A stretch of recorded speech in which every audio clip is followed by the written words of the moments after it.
रश्मि और अमर लॉकडाउन के चलते डेटिंग ऐप पर मिलते हैं। उसी बीच उनकी बॉन्डिंग बहुत अच्छी बन जाती है और दोनों एक दूसरे से प्यार करने लगते हैं। बस लॉकडाउन खत्म होते ही चट मंडी पट शादी। उससे पहले घर में बात तो कर लो। अरे माँ पापा कभी मना नहीं करेंगे। अमर की बात सुन रश्मि खुश हो जाती है।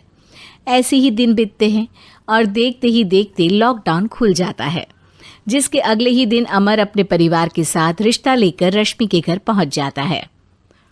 अभी लॉकडाउन खुला ही है और कोरोना तो ख़त्म भी नहीं हुआ, इसलिए ज़्यादा कुछ ना करके अगले कुछ दिनों में छोटे फंक्शन के साथ शादी कर लेते हैं।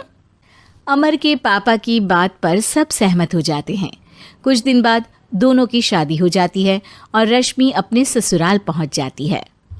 बेटा, शादी तो तूने अपनी मर्जी से कर ली, लेकिन बहू को बोल देना इस घर में हुक्म मेरा ही चलेगा, इसलिए अपना राज जमाने की कोशिश भी ना करें।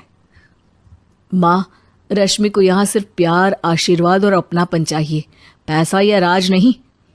बेटी की बात पर सास मुंह बनाए वहां से चली जाती है और अब वो हर रोज रश्मि को परेशान करना और ताने देना शुरू कर देती है। देखो, ये है आजकल की लड़की, इंटरनेट पर लड़कों से बातें करते हुए इन्हें शर्म भी नहीं आती, और यहाँ तो देखो कितनी सीधी सुशील बनकर दिखा रही है। मम्मी, शादी के रिश्ते वाले इंटरनेट ऐप से जब किसी को कोई दिक्कत नहीं है, फिर डेटिंग ऐप के जरिए मिलना किस तरह गलत हो सकता है? रश्मि के डेटिंग ऐप वाली बात सुन उसकी हैरान सास तुरंत तुनक कर पूरे घर को सिर पर उठा लेती है, जिसकी आवाज सुन अमर और उसके पापा भी वहां आ जाते हैं। हाय मेरी माता, इतना बड़ा झूठ! डेटिंग ऐप को इंटरनेट के जरिए मिली है बोलकर इस कलमुही को मेरे सर ला बिठा दिया। अरे नास पिटी, तुझे जरा भी शर्म नहीं आई? वहां न जाने कितने लड़कों से गुलू गुलू करके तुझे मेरा ही लड़का मिला था फंसाने के लिए। माँ, मुझे तो समझ नहीं आ रहा क्या बोले जा रही हो। डेटिंग ऐप इस्तेमाल करना कोई अपराध नहीं है, और तुम रश्मि को ऐसा कैसे बोल सकती हो? मैं भी तो था उस ऐप पर। पहले उसके लिए माँ से झूठ बोला और अब लड़ाई कर रहा है। सास और अमर की बात सुनकर रश्मि हैरान खड़ी रहती है। अमर, तुमने घर में झूठ क्यों बोला? ये सब देख रही हो ना, इसी की वजह से झूठ बोलना पड़ा। एक तरफ अमर और रश्मि की ये बात चल रही होती है, वहीं दूसरी तरफ सास का नॉन स्टॉप क्लेश सबको परेशान कर देता है। सब एकदम चुप, जो हुआ सो हुआ, अब मुझे कुछ ना सुनाई दे। पति की बात सुन सास चुप होकर वहां से चली जाती है, लेकिन अब वो रश्मि के सिर दुनिया भर के सारे काम डालकर उसका जीना पहले से भी ज्यादा मुश्किल कर देती है। मम्मी, मैं आपका गुस्सा समझ सकती हूँ, आपको जो करना है कर लीजिए, मैं कभी कुछ नहीं बोलूँगी। उम्मीद है किसी दिन तो आपका गुस्सा शांत होगा और नफरत प्यार में बदलेगी। रश्मि की अच्छाई को उसका नाटक समझकर सास गुस्से के 7वें आसमान पर चढ़ जाती है और उसी शाम रश्मि को नीचा दिखाने के लिए अपनी सहेलियों को घर बुलाकर उसकी बुराइयां करने लगती है।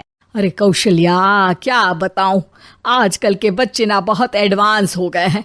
पहले रिश्ते घर परिवार वाले सब देख परख के कराते थे, और अब ये लोग खुद न जाने कहाँ कहाँ मिलकर खुद ही सब कुछ पक्का करके हमें बता देते हैं। लड़की का कैसा दिन धर्म, कैसा ईमान, कैसा चरित्र कुछ नहीं पता, बस प्यार किया और घर लाकर बिठा देते हैं। अरे ऐसा क्यों बोलती हो? आजकल बच्चे अपने आप में बहुत समझदार हो गए हैं, और फिर पूरी जिंदगी तो उन दोनों को ही साथ निभानी है। अपनी पसंद से शादी कर भी ले तो क्या दिक्कत, तू ही देख ले, पहले इतना अच्छा बेटा और अब सोने पर सुहागे जैसी सर्वगुण संपन्न बहू। और पता है, अभी कुछ दिन पहले मेरी बेटी ने मुझे डेटिंग ऐप के बारे में बताया, जहाँ लड़का लड़की अपनी पसंद से अपने आप एक दूसरे को चुन लेते हैं, और फिर अगर सब सही रहता है तो बात आगे भी बढ़ जाती है। अरे इसमें इतना खुश होकर क्या बता रही हो? ये तो गलत है। न जाने कौन क्या है, कितना झूठ कितना सच है। अरे पर सोचो, जब तुम किसी के बताए रिश्ते को देखने जाते हो तो क्या एक ही बार देखने से सच झूठ का पता लगा सकती हो? ज़रूरी नहीं कि बच्चों का लिया फैसला हमेशा गलत हो। अरे बहुत बार हमसे भी तो गलत फैसले होते हैं ना। अच्छे बुरे लोग तो हर जगह मिल सकते हैं, फिर इसमें सिर्फ बच्चे ही गलत कैसे? सहेलियों की बात सुन सास सोच में पड़ जाती है और इसी तरह कुछ दिन बीत जाते हैं जिसमें ना तो वो रश्मि को परेशान करती है और ना ही कोई ताना सुनाती है, जिसे देख रश्मि परेशान हो जाती है। मम्मी, आपकी तबीयत तो ठीक है ना?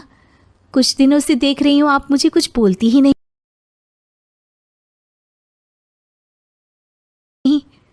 तो मेरा परेशान